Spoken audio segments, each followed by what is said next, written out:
प्रेम से बोलिए सदगुरुदेव की जय, सदगुरु कबीर साहिब की जय, आए हुए संत भक्तों की जय, गुरु गोविंद की जय, साहिब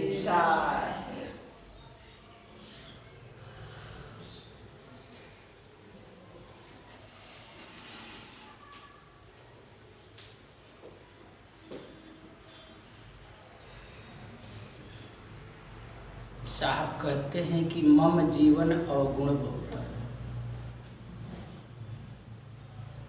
तुम गुरु परम दयाल। धनी धर्मदास जी सदगुरु के जब समक्ष में रहते हैं तो एक बार की बात है कि आप लोग तो जानते ही हैं कि जब गुरु से व्यक्ति दीक्षा लेता है तो सबसे पहले कहा जाता है कि वो अपने तन मन धन सभी समर्पित करता है उनके चरणों में, तब वो दीक्षा ले पाता है। तो धनी धर्मदास जी को जब जीवन में सदगुरु कबीर साहब का जब आगमन हुआ तो एक तो जल्दी सदगुरु का मुलाकात जीवन में होता नहीं, और मैंने आप लोगों को कथा में कल भी परसों रोज बताया था कि सदगुरु तब मिलता है जब पूर्व जन्म का कुछ शुभ कर्म होता है, पुण्य कर्म होता है, और इस भी जन्म में मेरा शुभ कर्म होता है, तो ये शुभ कर्मों के द्वारा ही मेरे जीवन में सदगुरु का आगमन होता है। बड़ा ही प्रभु कृपा होती है उसके ऊपर, उसी व्यक्ति के जीवन में सदगुरु मिलता है। तो धनी धर्मदास जी के भी जीवन में सदगुरु कबीर साहब का आगमन हुआ था। अब सदगुरु कबीर साहब से वो तो ज्ञान प्राप्त कर रहे थे और ज्ञान भी सब कुछ प्राप्त हो गया था।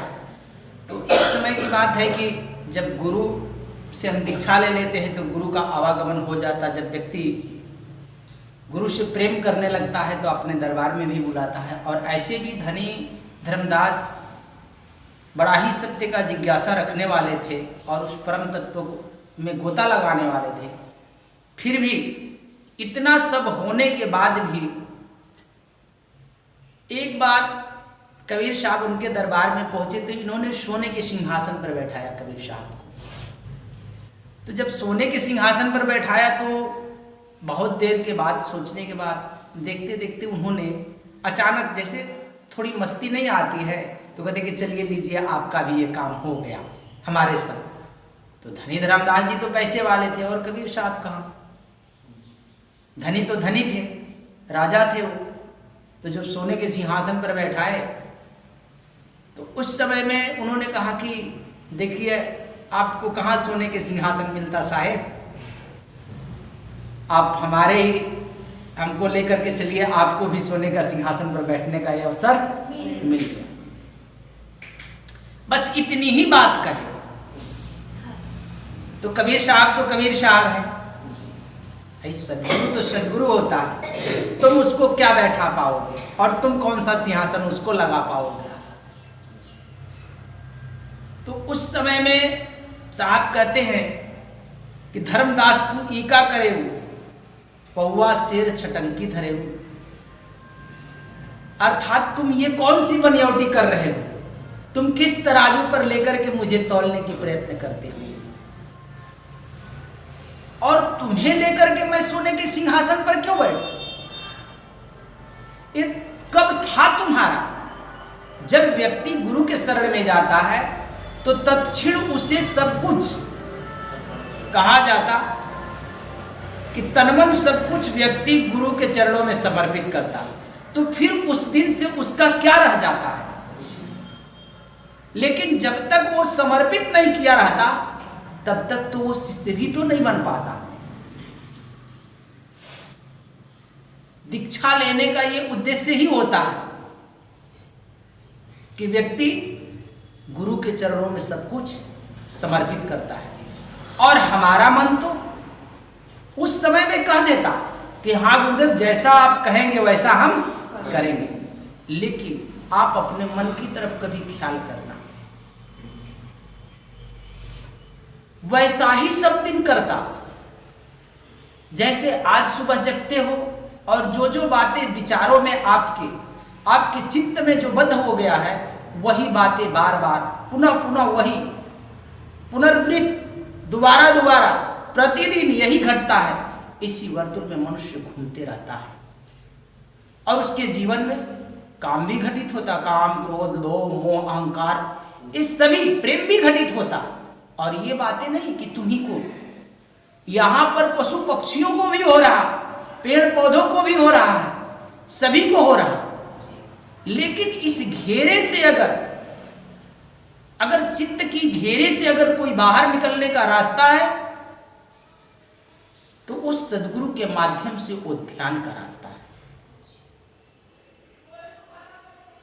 ये ध्यान ही हमको इस घेरे से बाहर निकाल सकता।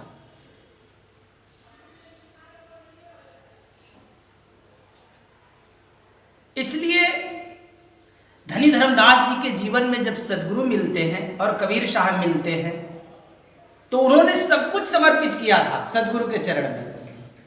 और आप लोग भी सोचिएगा, आपका भी मन देखते हैं सुबह से वही कार्य करता। आप ऐसी नहीं कि चेष्टा नहीं करते हैं, चेष्टा आप भी लोग करते हैं कि हमारा भी ध्यान लगे। और व्यक्ति चेष्टा करता है लेकिन हो नहीं पाता, उसके मन में कई बार वही विचारे घूमते रहते हैं।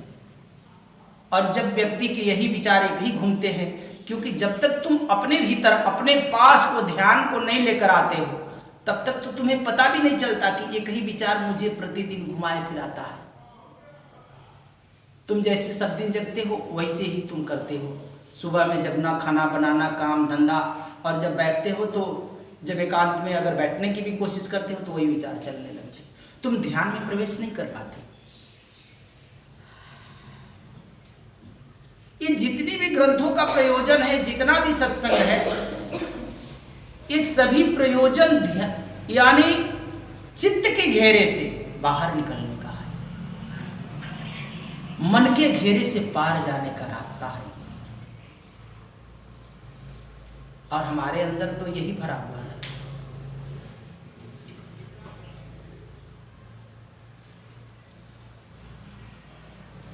इसलिए साहब कहते कि मम जीवन अवगुण बहुत,